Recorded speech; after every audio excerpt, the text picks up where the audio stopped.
they announced the pricing for the Xbox Series S and X memory cards, the expansion for the hard drives.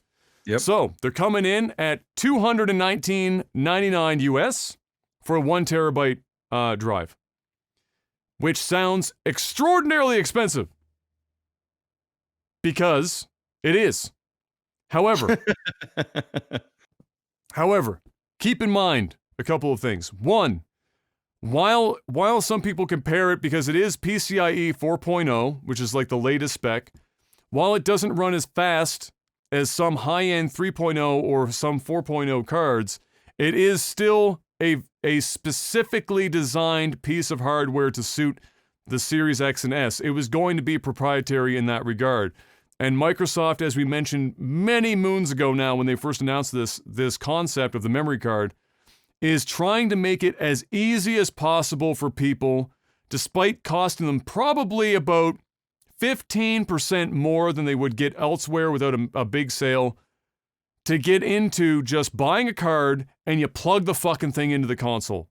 You're not taking a screwdriver and undoing like a plastic panel at the bottom and taking out NVMe drive shit and then like putting that in and clamping it down and doing like, you're not doing hardware upgrading like people that are normally only comfortable doing as a PC enthusiast or somebody with some semblance of PC building knowledge. They wanted to get rid of all that shit because if you a lot of people don't realize the majority of console players, they don't know about any of that shit. They don't know what the fuck PCIe 4.0 is. They don't know what the difference is between this $220 drive and the $50 2 terabyte drive that they have plugged into their current consoles, that they're asking, why in the shit did I just buy a $50 2 terabyte drive and this 1 terabyte drive is $220? Those are legitimate comments, and a lot of them on the news of this release. They don't understand what the difference is between them. So to think that those people are also going to want to do something like go to Sony's website, look at the current whitelist of third-party NVMe drives that are the right size and the right speed, both the physical dimensions and the size of the drive storage capacity and speed, and then install that themselves and not have that go fucking horribly wrong with wrong purchases of the wrong drives or thinking that they can just buy a normal SSD and plug it into the console and have it work. Microsoft saw all that shit and said, fuck all that. We're just going to make a fucking memory card that they know how that works. And you plug it into a slot at the back and you're done. That's the show. And if you have multiple, you take one out, you fucking plug the other one back in and you're done. So yeah, it's expensive. It is definitely expensive, but it's not much more expensive than PCIe 4.0 NVMe drives are right now. The list of stuff for PS5 is very limited at the moment. And honestly, I think it's the smartest move. Beyond that,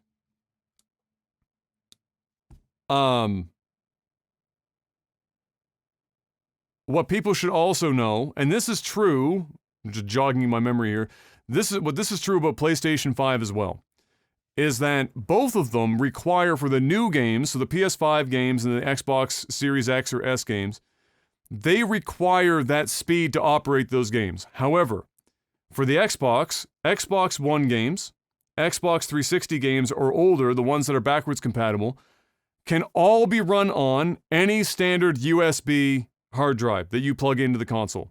So for most people that already have an Xbox One, or if you have a PS4, for example, moving to a PS5, and you have an external hard drive that you're likely stored like 2 terabytes worth of games on it, you literally just plug that into the Xbox or the PlayStation 5 respectively, and you can play those games just as you would on the old consoles. There's no fuckery beyond that.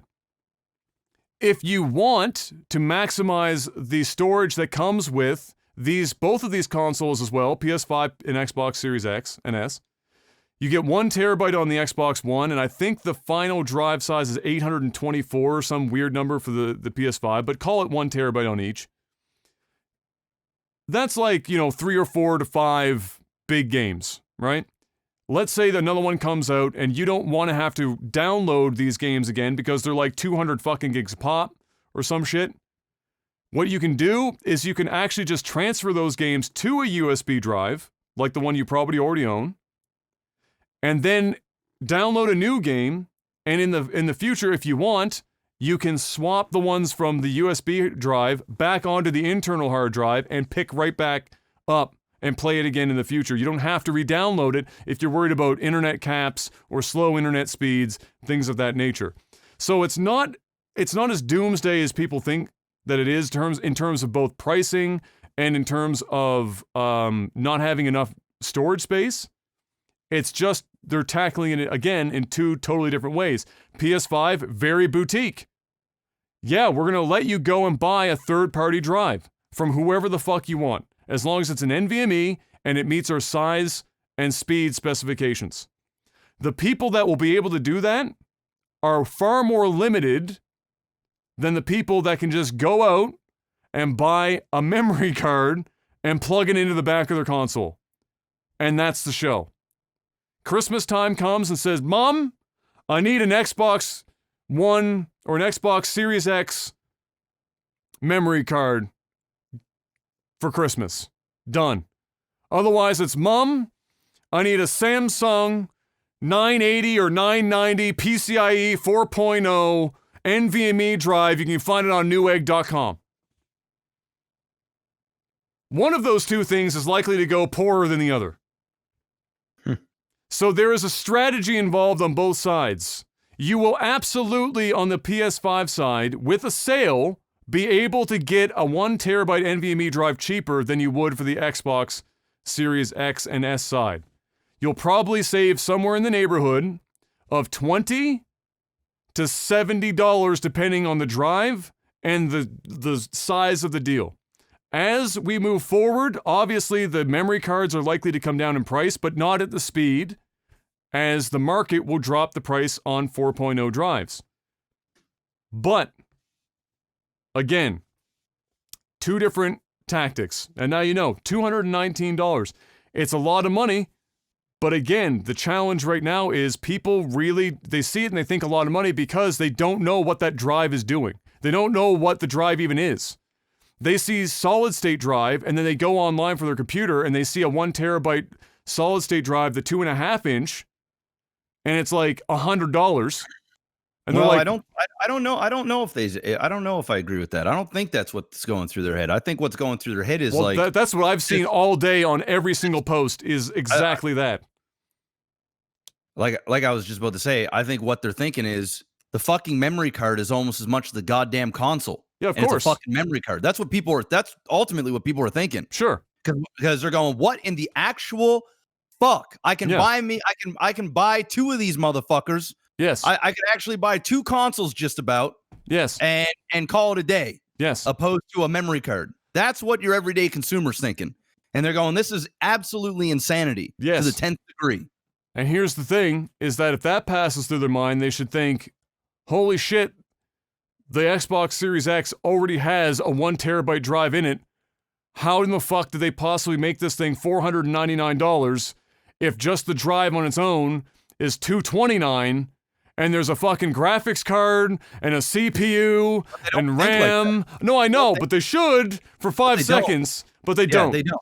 But this is no different than when they did like the Vita had this problem where their expansion was super expensive, and the prices will come down. But what people will see with the PS5 all the same is the day the PS5 lands, and if they want to expand their storage beyond the 800 and some gigs that they have, they're going to go to the whitelist. I think there's somewhere between 3 and 5. I think the last time I checked, but it's been a while, of whitelisted NVMe drives. They're going to see between $179 and $219. All the same. And I guess maybe they'll have the exact same thought. Holy shit, it's $200 to expand for a terabyte for this console for the new games. What the fuck? But it's all the same. They will, but there's also this stink about Proprietary anything? Proprietary anything. Yeah. So, that to have the freedom and the choice to go and wait on a Black Friday sale when a third party slashes their prices down, or ultimately another third party comes out and sees that the market needs these and they undercut everybody by 30, 40, 50 bucks. They want to have those options. The fact that they got to buy it from the first party, they going, oh, well, here's the reason why the fucking console's this cheap. Because they're going to fuck us dry with a goddamn memory card. Oh, there's a reason why we only get 1 terabyte. Because they want to sell us this bullshit fucking memory card. Oh my God, these games, they're fucking 500 gigs each. What the fuck? I only can get 2. Looks like I'm forced to go buy a memory card. That's what an everyday console consumer thinks. That's what mom and dad think when they go and buy the shit. When they go to Walmart and they go, oh, let me go ahead and pick up my new Xbox for my son or daughter. Oh, they said they wanted a memory card, and they look at the price and they look at the console. They go, what in the actual name of fuck? No, you're not getting one of these. You can have the console, and that's what you're going to get. That's what people think. The people on the the ones that have been doing this a long ass time, the guys like you and me, they're going to go out and spend our money on there, and we're more into PC gaming, and we understand the logistics of it and the price of storage, specifically this specific type of storage that makes things easier, and paying for stuff that just makes your life easier. We get it, but we are the minority in this case. We're not the majority. So, even when you said that price, even for me, I'm going, whoa. Oh no, I wouldn't personally buy one. But the reason why I wouldn't personally buy one as well is because they've provided, both Sony and Microsoft, the ability, if you're somebody if you're a hoarder, which is how I classify some gamers, they're goddamn hoarders. They never uninstall a game ever. They haven't played a 300 gig game in 5 years, and that shit is still installed and updating every time they open Steam on their fucking computer. Those people, if they really want to and not have to re-download it, they can move it to an external drive of their choosing. They can get that $50 4 terabyte special, Newegg sale of the day drive and just slam it on there and keep it. And if they want to, bring it back later, they can, if they so choose. But like how much is the Xbox again? It's $300 $299 for the S. Yeah. $499 for the X. So, and the PS5 is $499 and $399 for less than $100 difference. You can buy a second Xbox. Yeah, literally. Yeah, and you can use that as your secondary storage if you really wanted to. Yeah, how insane is that? Well, I think again, I understand your point about the average consumer, but so I'm not talking about that specifically. But but I do want, for both Sony and Microsoft's sake, because they both have similar drives as standard in their consoles, is just how fucking bonkers it is that they are managing to sell these consoles for $499. Yeah, it's insane. A loss. Yeah, they're taking a loss on the consoles. The consoles are literally just a vehicle to drive the games, the memory cards, the controllers, the subscriptions to get the market. And the reality is, Adam, these consoles wouldn't be this cheap if they weren't trying to outdo each other all the time. If there's only one person in the market, obviously it's going to cost more money. Yeah, so I mean, it's one of these things where this is what we've created, and the harsh reality of it is, guys, is we're getting a deal on the consoles if you buy the consoles and you play it as it is, but they're gonna get you on the back end. They're not fucking stupid. They know this. Let me tell you something. These memory cards, if they wanted to get these down to $99 a piece or $149 a piece, they could, and they'd probably profit from it. But the reality is, they need to make up some money here. They gave you like a fucking $600 box for a third of the price, like 40% of the price. They need to make their money, and this is where they're getting you. So hey, hoarders, stop hoarding so you can keep your deal. But if you want to hoard, you got to pay, and they know this. Again,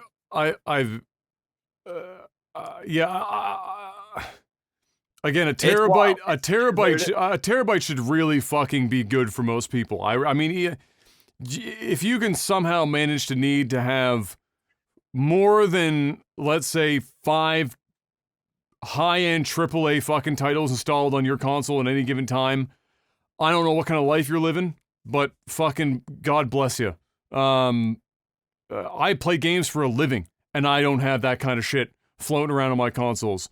So, but they exist, and then people will get fleeced. Well, it's not even getting fleeced, really. Seriously, if you see the market price for an NVMe drive, they've tacked like $20 on, and it's proprietary. I mean, that's like the smallest markup on a proprietary drive I've ever fucking seen in my life. It's like literally next to nothing. It's probably like the cost for them to make their money back on tooling the shroud that goes around the fucking drive itself. Like, there's almost no markup on it. So, yeah, it's, there is a lot of value to be had in this generation, but like any generation, the accessories are always what's gonna fuck you up. Nintendo, for example, is by far the most egregious example of accessory porn in the history of console anything. The Wii U and the Wii and the Switch, the fucking accessories for these consoles are like unreal. The Wii U is probably the worst. The Wii U needed so much shit to play, to even be able, because some games were only for certain controllers. It's fucking whack as hell. It was crazy. So they're gonna get you on peripherals, but this is, I know people want to get up in arms with this shit, but this is probably the last thing that you need to get up in arms about. There are lots of other things to get up in arms about, but this is probably it. The one to get up in arms about for Xbox is their premium controller charger they put up on the store today. It's like fucking $59 or $49, and it's a cradle to put your fucking controller in to charge it. Just USB-C into like a phone charger and walk the fuck away. But they'll get people on that shit. Mm-hmm. They'll spend $50 on a cradle for their controller. Yeah. It will happen. So yeah, that, you know, they will make their money for in other ways. But it's true. But there you go. $229 is their starting price. I would say by the end of next year, it'll probably be $199. But up front, you're going to be paying a $20, $30 premium for sure. And I will be most interested after this podcast. I might even go and look at the whitelist for Sony and see what those drives cost right now, and then keep an eye on those drives over the next few months and see how the price, you know, slowly comes down on those third-party drives, so that we can keep tabs on that. Because if there's gonna be like an $80 fucking disparity, that's a problem. If you're talking $20, fucking whatever. But like $80 disparity, that's gonna be a big deal.